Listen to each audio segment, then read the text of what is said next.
വെടിക്കെട്ട് ദുരന്തം ഇനി നടന്ന ഒരു സാഹചര്യം ഉണ്ടല്ലോ, അത് അങ്ങനെ എന്തെങ്കിലും തോന്നലോ ചിന്തയോ ഉണ്ടായിരുന്നു? ഒന്നും കണ്ടില്ല. വെടിക്കെട്ട് ദുരന്തമായിട്ടല്ല ഞാൻ കണ്ടത്. ഇതിനു മുൻപൊരു ഈ നമ്മുടെ നമ്മുടെ എറണാകുളത്ത് മറ്റേ വേസ്റ്റ് പ്ലാന്റിന് തീ പിടിച്ചായിരുന്നല്ലോ, ബ്രഹ്മപുരമോ.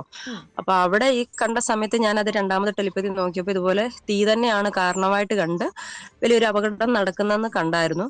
പക്ഷേ അത് എന്റെ കൂട്ടുകാര് പറഞ്ഞത് എന്താണ്,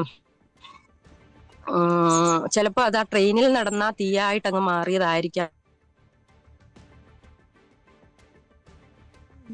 റേഞ്ച് ഇഷ്യൂസ് ഉണ്ടെന്നാണ് മനസ്സിലാക്കുന്നത്. എന്തായാലും പ്രീകോഗ്നിഷൻ ടെലിപ്പതി അതാണ് മായ സംസാരിക്കുന്നത്. ഇതുപോലെ ദുരന്തങ്ങൾ വരുന്ന സമയത്ത് ഇതുവരെ മായ പറഞ്ഞത് ഇങ്ങനെയാണ്, സന്തോഷമുള്ള കാര്യങ്ങൾ പറയാറുണ്ട് അല്ലെങ്കിൽ ചിന്തിക്കാറുണ്ട്, പക്ഷേ അത് കാണാൻ കഴിയാറില്ല എന്നുള്ളതാണ് മായ പറയുന്നത്. അത് സംഭവിക്കാറില്ല. പക്ഷേ ദുരന്തങ്ങൾ കാണുന്ന സമയത്ത് അത് അറിയിക്കുകയാണെങ്കിൽ ഒരു അവയർനെസ് ജനങ്ങൾക്കിടയിൽ ഉണ്ടാക്കാൻ കഴിയും. ആദ്യം ഒന്നും ആളുകൾക്കിത് അത്രയും കൂടി വിശ്വസിക്കാൻ കഴിഞ്ഞില്ല.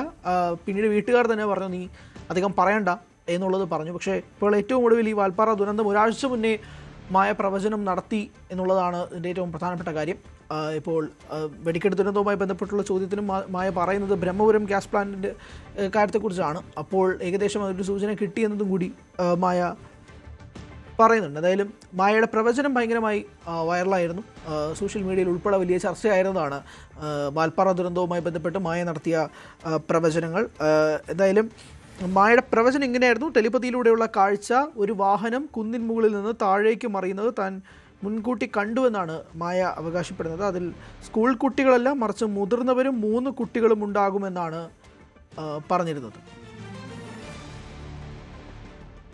എന്തായാലും ആ ഒരു പ്രവചനങ്ങൾ മായ നടത്തിയത് തന്നെയാണ് ഇപ്പോൾ സോഷ്യൽ മീഡിയയിൽ വലിയ തരംഗമാവുന്നത്. ആദ്യമൊന്നും ഈ പ്രവചനങ്ങളെ വളരെ ലാഘവത്തോടു കൂടിയാണ് മലയാളികൾ കണ്ടത്. ട്രോളുകൾ ഉൾപ്പെടെ സമൂഹ മാധ്യമങ്ങളിലൊന്നും തന്നെ ഇതിന് കൃത്യമായ വരവേൽപ്പൊന്നും ഉണ്ടായില്ല. പക്ഷേ ഈ അടുത്തിടെ വാൽപ്പാറ ദുരന്തവുമായി ബന്ധപ്പെട്ട് നടത്തിയ ഈ പ്രവചനം ആണ് ഏറ്റവും കൂടുതൽ സ്ട്രൈക്ക് ചെയ്തത്. ആളുകൾക്കിടയിൽ ഇത് വളരെയധികം സ്ട്രൈക്കായി, പലയിടത്തും മായ ചർച്ചയായി, മായയുടെ അഭിമുഖങ്ങൾ വളരെയധികം വൈറലായി. മലയാളത്തിൽ മമ്മൂട്ടി നായകനായ അയ്യർ ദ ഗ്രേറ്റ് ഇതുപോലെ പ്രവചിക്കാൻ കഴിയുന്നൊരു സിനിമയായിരുന്നു മമ്മൂക്ക ഇതിനകത്ത് കൈകാര്യം ചെയ്തത്. ആ സിനിമയുടെ കമൻറ്റ് സെക്ഷനിൽ ഉൾപ്പെടെ ഇപ്പോൾ മായയുടെ തരംഗമാണ്. മായയുടെ കമൻറ്റ്സ്, മായയുമായി ബന്ധപ്പെട്ടുള്ള കമൻറ്റുകളാണ് അതിൻ്റെ യൂട്യൂബിലൊക്കെ കാണാൻ കഴിയുന്നത്. ഏതായാലും ഈ പ്രീ കോഗ്നിഷൻ ടെലിപ്പതി എന്നുള്ളതാണ് മായ പറയുന്നത്. സൈക്കോളജിയിലും പാരാനോർമൽ ഇൻവെസ്റ്റിഗേഷനിലും ആണ് മായ ഗവേഷണം നടത്തുന്നത്. ഇതുപോലുള്ള ദുരന്തങ്ങൾ മുൻകൂട്ടി കാണും. ഇപ്പോൾ അടുത്തതായി എന്തെങ്കിലും കാണുന്നുണ്ടോ എന്ന് ചോദിക്കുമ്പോൾ ഒരു ട്രക്ക് എന്നാണ് മായ പറയുന്നത്. അതിപ്പോൾ സേനയുമായി ബന്ധപ്പെട്ടതുള്ളതാണ് എന്നുള്ളതാണ് മായ ഇപ്പോൾ നമുക്ക് ഇപ്പോൾ സംസാരിച്ചപ്പോൾ പറഞ്ഞൊരു കാര്യം. സേനയുമായി ബന്ധപ്പെട്ടുള്ള ഒരു ട്രക്ക് അല്ലെങ്കിൽ ഒരു ലോറി, അത് ഒരു ദുരന്തത്തിൽ പെടുന്നൊരു കാഴ്ച എന്നുള്ളതാണ് മായ പറയുന്നത്. അറിയില്ല, എന്തായാലും മായയുടെ ചിന്തകൾ അല്ലെങ്കിൽ അതാണ്. എന്തായാലും മായ ചേരുന്നുണ്ട്. കുറച്ച് നേരം കണക്ഷൻ ഇഷ്യൂസ് ഉണ്ടായിരുന്നു. എന്തായാലും മായ, ഇത് എപ്പോഴാണ് ഇങ്ങനൊരു ചിന്തകൾ വരുന്നത്? ഇപ്പോൾ നമുക്കൊരു തോട്ട് ഉണ്ടാവണമല്ലോ. ചിന്തകൾ വരുന്നത് നമ്മള് ഇപ്പൊ ഞാൻ നിങ്ങളോട് സംസാരിച്ചോണ്ടിരിക്കല്ലേ, ഈ സംസാരിച്ചോണ്ടിരിക്കുന്ന സമയത്ത്, അല്ലെ നമ്മൾ വർക്ക് ചെയ്യുന്ന സമയത്ത്, വണ്ടി ഓടിക്കുന്ന സമയത്ത്, ഈവൻ നമ്മൾ ഏത് സമയത്തും എന്തെങ്കിലും ചെയ്തോണ്ടിരിക്കുന്ന സമയത്തോ വെറുതെ ഇരുന്നാലോ ഇതിങ്ങനെ വരുന്ന സമയത്താണ് നമ്മുടെ മൈൻഡിലോട്ട് ഈ സംഭവം വിഷ്വലൈസ് ആയിട്ട് കാണുന്നത്. ഈവൻ അതിന്റെ സൗണ്ട് ഉൾപ്പെടെ നമുക്ക് കിട്ടും, വിഷൻ കിട്ടും. എന്താ നടക്കുന്നതെന്ന് ആ സ്പോട്ടിൽ നിന്ന് നമ്മൾ കാണുന്ന ഒരു ഫീലിങ്സ് ആണ് നമുക്ക് ഉണ്ടാവുന്നത്. അല്ലാതെ നമ്മൾ ഉറങ്ങുന്ന സമയത്തോ അല്ലെങ്കിൽ എന്താണ് ആ ഒരു ചിന്തിക്കുന്ന സമയത്തോ ഒന്നും കിട്ടുന്നതല്ല. നമ്മുടെ മൈൻഡ് വളരെ ഫ്രീ ആയിട്ടിരിക്കുന്ന സമയത്ത്, ഒരു ഡിസ്റ്റർബൻസും ഇല്ലാത്ത സമയത്ത് തന്നെയാണ് നമുക്കിത് കിട്ടുന്നത്. ആ സമയത്ത് പക്ഷെ നമുക്ക് ഈ ഒരു സംഭവത്തിലായിരിക്കും നമ്മുടെ മൈൻഡും അല്ലെങ്കിൽ നമ്മൾ ഫുള്ളും എന്ന് പറയാൻ പറ്റും. അതാണ് ആ ഒരു ഇത്. ആ സമയത്ത് ഒരു 2-3 മിനിറ്റ് അല്ലെങ്കിൽ മാക്സിമം പോയ ഒരു 4-5 മിനിറ്റിനുള്ളിൽ തന്നെ ഇത് വന്നു കണ്ടു അങ്ങ് പോകും. ഒരു 5 മിനിറ്റിനുള്ളിൽ തന്നെ ഇത് നമ്മൾ മറന്നും പോകും. അതാണ് മെയിൻ ഇതിന്റെ ഒരു പ്രശ്നം. അന്നേരം ഞാൻ ഒന്നില്ല പെട്ടെന്ന് എന്റെ കൂട്ടുകാരോട് ആരുടെയും പറയും, അല്ല പണ്ട് ഞാനതങ്ങനെ ആരോടും പറയത്തില്ലായിരുന്നു, ഞാനിത് അങ്ങനെ കണ്ടങ്ങ് പോകും, പോവട്ടെ. പക്ഷെ പിന്നീട് ആ സംഭവം നടക്കുമ്പോഴായിരിക്കും ഞാൻ ഓർക്കുന്നത്, അയ്യോ അന്ന് അത് പെട്ടെന്ന് അതേ ഒരു ഫീലിങ്സ് എനിക്ക് അന്നേരം വരും. ഇതാ ആ സംഭവം നടക്കുന്നു, അന്ന് ഞാനത് കണ്ടതായിരുന്നല്ലോ എന്നുള്ള ഒരു ഇത് വരുന്നു. ഇപ്പൊ ഞാനതൊരു 6-7 വർഷം കൊണ്ട് ഞാൻ എന്റെ ഫ്രണ്ട്സിന്റെ അടുത്തല്ല എന്റെ ഗ്രൂപ്പിൽ എഴുതിയിട്ടിട്ട് പിന്നെ നമുക്കറിയാവില്ല ആ സംഭവം നടക്കുമ്പോഴും അതേ ഫീലിങ്സ് വരുമ്പം അതവിടെ നടന്നുകൊണ്ടിരിക്കുന്നു എന്നുള്ളത്. അപ്പോ ഇന്നിപ്പോ ഈ വാൽപ്പാറ ദുരന്തം നടക്കുന്നതിന്റെ തലേദിവസം ഞാൻ ഇതുപോലെ എന്റെ ജോലി സ്ഥലത്തായിരുന്നു. ജോലിക്ക് പോകുന്ന സമയത്ത് ഈ സംഭവം നടക്കുന്ന ഉച്ചയ്ക്ക് ഞാൻ ഭയങ്കരമായിട്ട് ഡിസ്റ്റർബായി. എന്റെ BP ഒക്കെ ഭയങ്കരമായിട്ട് ലോ ആയി. ഞാൻ പഴയതുപോലെ തന്നെ ഭയങ്കര ഷിവറിങ് ആയി. ഞാൻ വണ്ടി ഓടിച്ചുകൊണ്ടിരിക്കുവായിരുന്നു. പെട്ടെന്ന് ഞാൻ വണ്ടി സൈഡ് നിർത്തിയിട്ട് ഞാനൊരു കടയിൽ കയറിയിരുന്നു.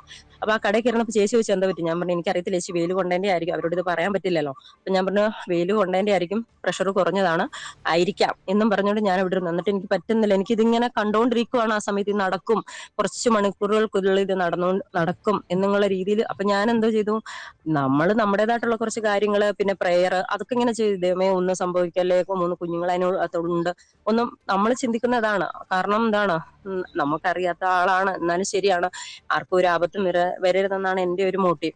അപ്പൊ ഞാനിങ്ങനെ, എന്നിട്ട് എനിക്ക് അവിടെ ഇരിക്കാൻ പറ്റാഞ്ഞിട്ട് ഞാൻ തലയെല്ലാം പൊട്ടിപ്പൊളിയുന്ന വേദന പോലെ വരും നമുക്ക് ആ സമയത്ത്. അത് എനിക്ക് തോന്നുന്നു ഈ പ്രീ കോഗ്നിഷനോ ഇൻഡ്യൂഷനോ ഉള്ളവർക്ക് കൃത്യമായിട്ട് അറിയാം നമുക്ക് ആ സമയത്ത് ഉണ്ടാകുന്ന ബുദ്ധിമുട്ട് എന്താണെന്ന്. പിന്നെ ഞാൻ അവിടെ നിന്ന് ഇറങ്ങി കുറച്ചും കൂടെ ഫ്രണ്ടിലോട്ട് പോയപ്പം ഒരു തട്ടുകട കണ്ടു. നട്ടുച്ച നേരത്ത് ഞാൻ അവിടെ കയറി ചായ കുടിക്കേണ്ടി വന്നു. കാരണം എനിക്ക് അത്രയ്ക്ക് ചൂടായിട്ട് പോലും ഞാൻ അത് കുടിച്ചു കഴിഞ്ഞപ്പോഴത്തേന് എനിക്ക് ഇച്ചിരി ഒരു ഇത് ആയി. പിന്നെ ഞാൻ അവരോട് കുറച്ചു നേരം എന്റെ മൈൻഡ് ഒന്ന് കൺവേർട്ട് ആകാൻ വേണ്ടിയിട്ട്, അവിടെ ഇരുന്ന ബംഗാളികളാണോ തമിഴന്മാരാണോ എനിക്കറിയത്തില്ല, എന്തായാലും അതർ സംസ്ഥാനക്കാരാണ്, ആ ചേട്ടന്മാരോട് ഞാൻ ഇരുന്ന് സംസാരിച്ചു. കാരണം എന്റെ മൈൻഡ് ഒന്ന് ഇതാകാൻ വേണ്ടി. പിന്നെ എനിക്ക് ഡ്യൂട്ടി ഒന്നും അധികം ചെയ്യാൻ പറ്റില്ലെങ്കിലും ഞാൻ പിന്നെ പോയി ഡ്യൂട്ടി കഴിഞ്ഞ് വീട്ടിൽ വരുമ്പോഴാണ് എന്റെ ഫ്രണ്ട്സ് പറഞ്ഞ് നീ ആ കണ്ട ടെലിപ്പതി ഇതാ അവിടെ നടന്നുകൊണ്ടിരിക്കുകയാണ് കറക്റ്റ് ആ സമയത്ത് തന്നെ. അപ്പോ അതിനകത്തെ ഒരു ഇതെന്ന് വെച്ചാൽ, ഞാനിത് എഴുതിയിടുന്ന അതേ സമയം തന്നെ 5:30 എന്തോ ആ സമയത്ത് തന്നെയാണ് അവിടെ ആക്സിഡന്റ് നടന്നത്. അതേപോലെ തന്നെ പറഞ്ഞ നമ്പേഴ്സ് കറക്റ്റ്, സ്ഥലം കറക്റ്റ്, ഞാൻ കണ്ട അതേ വിഷ്വൽസ്.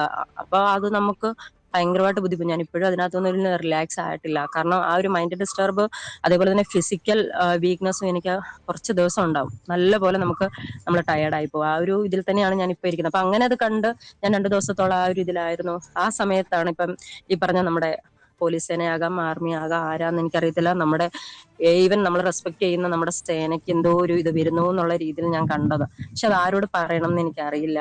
അതൊരു ട്രെയിനിന്റെ ബോഗി പോലെയോ അല്ലെങ്കിൽ സേന പോകുന്ന വലിയൊരു ട്രക്ക് പോലെയോ ഒക്കെയാണ് കണ്ടത്. പക്ഷെ എന്താണ് അതിന്റെ ഉള്ളിൽ നടക്കുന്നതെന്ന് അറിയത്തില്ല. പക്ഷെ തീയാണ് കാണുന്നത്. അപ്പോ ഞാൻ അന്നേരവും ഡിസ്റ്റർബ് ആയി. ദൈവമേ ഇതെനിക്ക് കൃത്യമായിട്ട് നോക്കാനും പറ്റുന്നില്ല. ഈ മൈൻഡ് ഡിസ്റ്റർബ് ആകുന്ന സമയത്ത് എനിക്ക് സാധാരണ ഇങ്ങനെ ടെലിപ്പതി വരുന്നില്ല. ഇത് എന്താണ് ഇങ്ങനെ, ഈ പ്രീ കോഗ്നിഷൻ കറക്റ്റ് ആവുമോ ഇല്ലയോ എന്നൊന്നും എനിക്ക് അറിയാനും പാടില്ല. പക്ഷെ ഇപ്പൊ ഈ ലേറ്റസ്റ്റ് ആയിട്ട് കണ്ട ഒരു കാര്യം ഇപ്പൊ ഞാൻ ഷെയർ ചെയ്തതേ ഉള്ളൂ എന്ന് പറഞ്ഞുകൊണ്ട് അത് ആരെയും ബുദ്ധിമുട്ടിക്കാനോ അല്ലെങ്കിൽ ആരെയും വെല്ലുവിളിക്കാനോ അല്ലെങ്കിൽ അടുത്തൊരു പ്രവചനമാണെന്ന് നിങ്ങൾ ചിന്തിക്കല്. എന്റെ മൈൻഡിൽ വന്ന പ്രീ കോഗ്നിഷൻ അല്ലെങ്കിൽ നിങ്ങൾ പറയുന്ന ഇൻഡ്യൂഷൻ ആകാം. ഞാൻ ടെലിപ്പതി എന്ന വാക്ക് തന്നെ ഉപയോഗിക്കുന്നത് സാധാരണ ആൾക്കാർക്ക്, ഒരു കോമൺ മാൻ മനസ്സിലാകാൻ വേണ്ടിയിട്ടാണ് അത് ടെലിപ്പതി എന്നുള്ള വാക്ക് ഉപയോഗിക്കുന്നത്. അല്ലാതെ എനിക്ക് അറിയാതെ പ്രീ കോഗ്നിഷൻ ആണ്, അല്ലെങ്കിൽ പോസ്റ്റ് കോഗ്നിഷൻ ആണ്, അല്ലെങ്കിൽ ക്ലെയർവോയൻസ് ആണ്, സൈറ്റോകൈനസിസ് ആണ്, അല്ലെങ്കിൽ ഇൻഡ്യൂഷൻ ആണ്, ഇതൊക്കെ എനിക്കും അറിയാം. അത് കൃത്യമായിട്ട് ആൾക്കാരിലോട്ട് എത്തണമെന്നുണ്ടെങ്കിൽ നമ്മൾ സാധാ വാക്ക് പറയണം. ടെലിപ്പതി എന്ന് പറയുമ്പോൾ പെട്ടെന്ന് എല്ലാവർക്കും മനസ്സിലാകും ഒരു കമ്മ്യൂണിക്കേഷൻ ആണ്, അല്ലെങ്കിൽ എവിടുന്നോ കിട്ടുന്ന ഒരു കമ്മ്യൂണിക്കേഷൻ ആണെന്ന് സാധാ ആൾക്കാർക്ക് കൂടെ കിട്ടുന്ന രീതിയിലാണ് ഞാൻ ടെലിപ്പതി എന്ന് പറയുന്നത്. ഇത് ടെലിപ്പതി അല്ലെന്ന് ഇനി ഈവൻ ടെലിപ്പതി ആകുമോ എന്ന് അറിയത്തില്ല. എല്ലാവരും പറയുന്ന പോലെ മനുഷ്യന്മാർക്ക് മാത്രം നടക്കാൻ പറ്റുന്നതാണോ ടെലിപ്പതി? ആയിരിക്കത്തില്ല. ചിലപ്പോൾ ഒരു സൂപ്പർ നാച്ചുറൽ പവേഴ്സ് മനുഷ്യന്റെ കൊടുക്കുന്നതിനെ നമുക്ക് വേണമെങ്കിൽ ടെലിപ്പതി എന്ന് പറയാം. അതും പ്രൂവ്ഡ് അല്ല. എനിവേ, അപ്പൊ അതാണ് മനസ്സിലാക്കുന്നത്. കൂടുതൽ വാർത്തകൾക്ക് News 18 Keralam YouTube channel subscribe ചെയ്യുക.